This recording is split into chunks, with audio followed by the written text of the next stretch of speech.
Self-determination. Self-determination. Self-determination. Self-determination. Self-determination. Self-determination. Self-determination.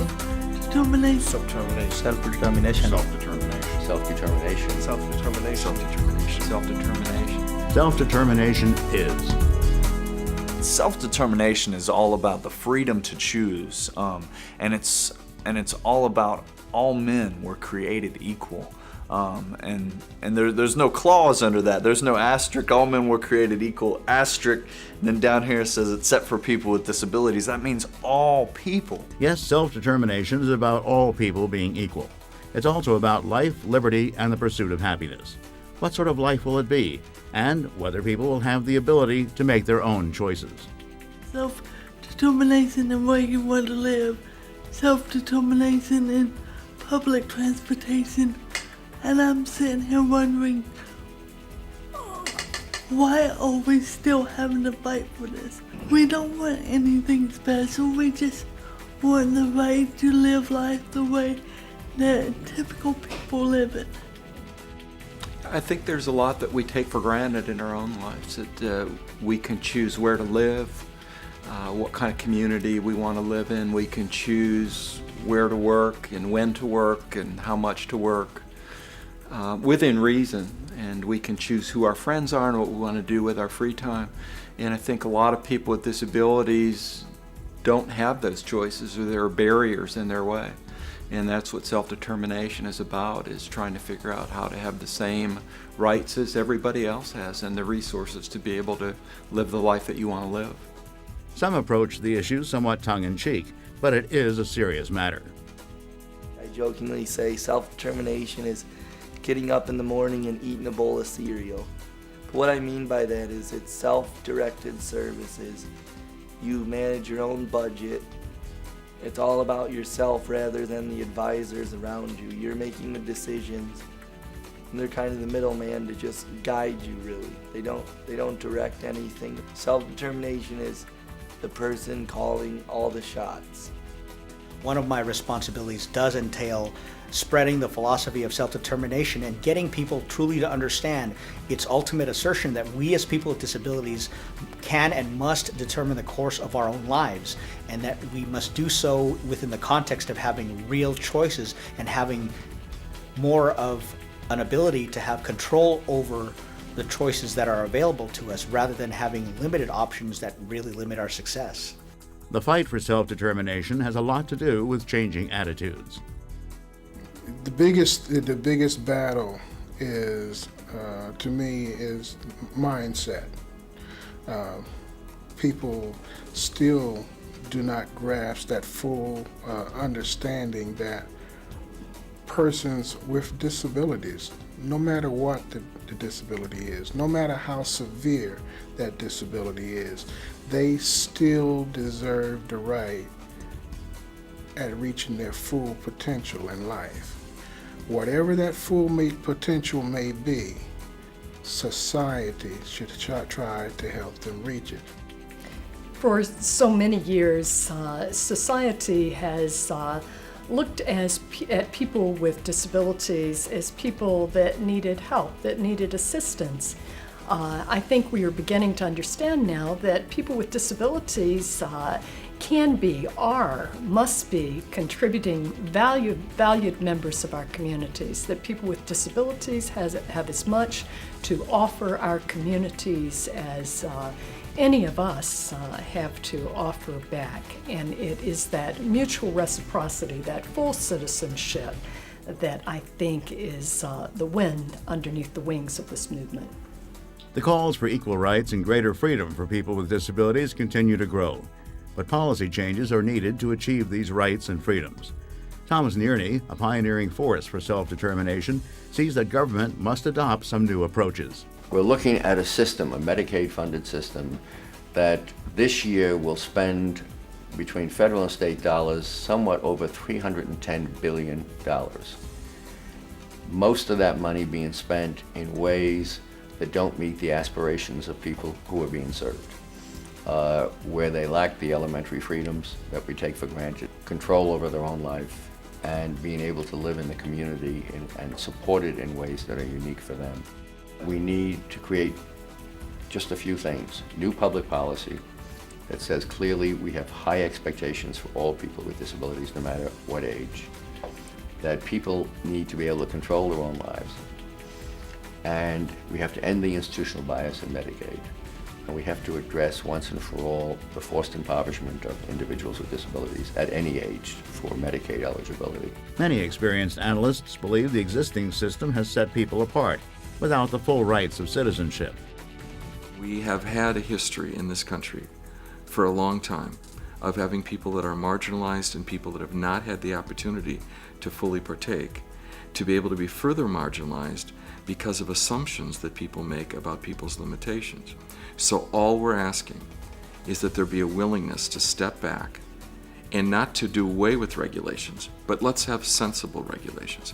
Not to give money without strings, but making sure that the strings are not strangulation cords. What we're asking for is simply to do stuff that makes sense, because a lot of what the federal government is doing in Medicaid is spending unnecessary money in facilities that people don't want to be in, with not getting the outcomes.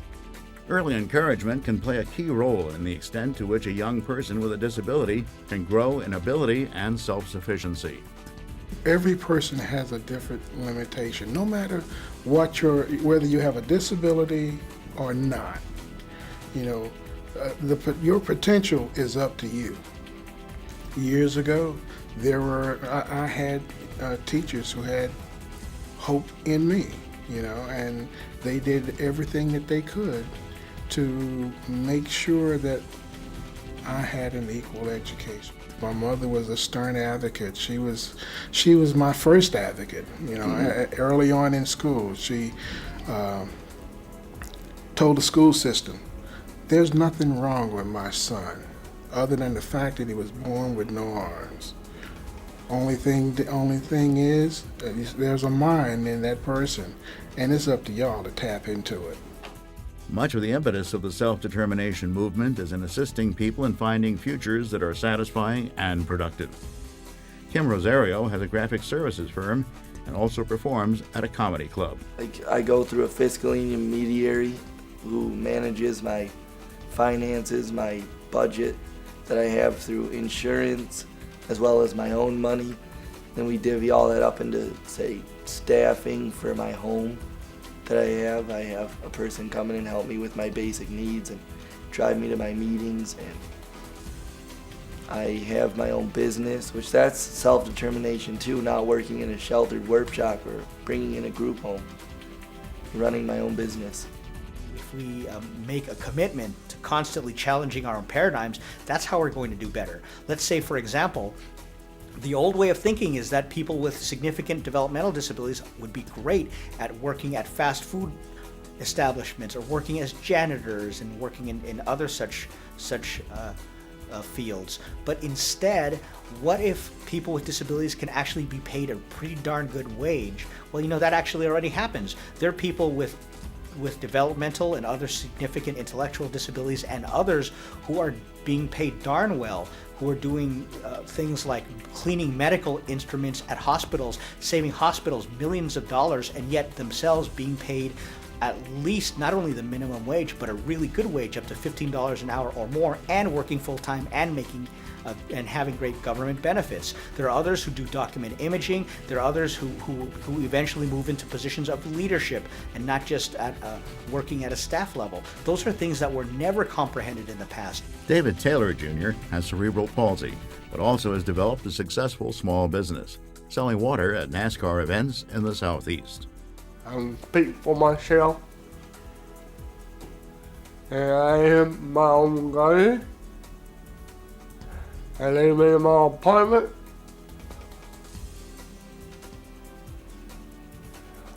I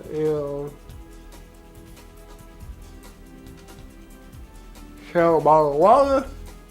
I talk to organizations about living on your own, about employment, and about basically all the things that a person with a disability would have to struggle through, because I myself have been there. And if you don't know the red tape that goes along with that, there's a lot of holes you might fall into. What does the future hold? Will the concepts of self-determination become the accepted policies at the federal and state levels? Some leaders of the movement, such as Tom Nearney, say reform of programs for people with disabilities, the elderly, and others needing help must be pursued now. Government can't afford not to act, and the hour is late. We can't wait much longer to begin downsizing properly institutions for other populations.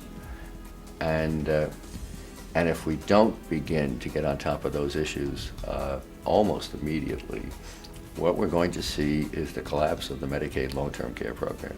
We know with the aging of America that we're going to have 20% of the population over 65 by the year 2030, I think. If you look at the developmental disability population, this is the most frightening statistic. We serve about 450,000 individuals with developmental disabilities in 24-hour supports in the human service system. That means usually a place to call home, sometimes a group home, sometimes not their own place, but residentially we serve them, and usually with a day program or a work program. There are today over 700,000 individuals with developmental disabilities living at home today with an aging caregiver, not served 24 hours a day.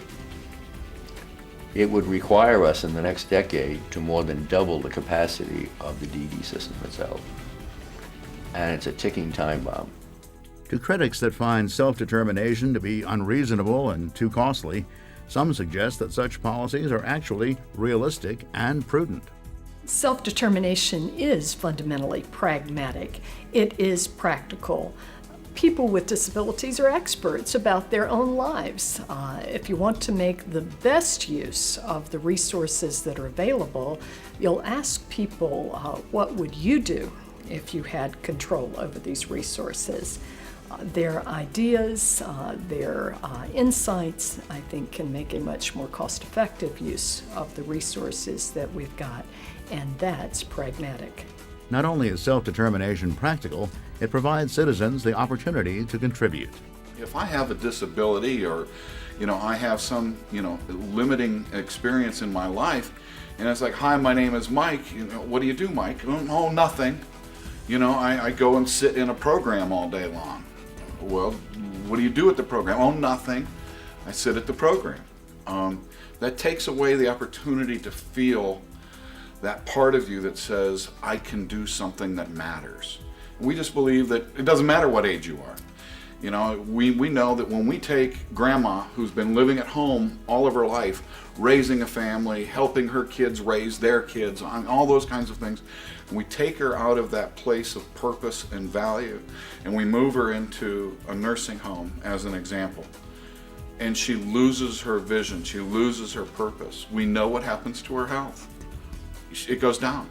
She's much likely to die faster in that nursing home than she is in her own home. But everybody should have that opportunity to be able to experience that sense of, I have a reason to be alive. While issues of rights as citizens and sound government policy are priorities, the ability to experience a full life in the community cannot be ignored. People are happiest and feel most fulfilled, not when they get, but when they give. And when we don't allow people with disabilities to be able to be part of the fabric and the community and the mosaic of life, what we're saying is you're going to be a consumer for the rest of your life. You're going to consume rather than give. And we're denying people not only their birthright, but we're also denying people the opportunity to contribute. And it's the contribution that makes society better. Giving people a brighter future is the ultimate goal. It's important for everybody to have positive expectations about what the future is. And if anyone's beliefs happen to be limited, to then, for those individuals to meet examples of true success, so that way the individuals with limited expectations can ultimately broaden their own horizons. And as they broaden their own horizons, they can share that with their colleagues and with others they know, so that way it'll have a ripple effect in the broader world. While there are still other chapters to be written in the self-determination saga, A rising tide of sentiment appears to be fostering a new era of opportunity for people with disabilities. This era will be one where people with disabilities are able to live complete lives, full lives in the communities of their choosing, with equal opportunities for life, liberty, and the pursuit of happiness. This is self-determination.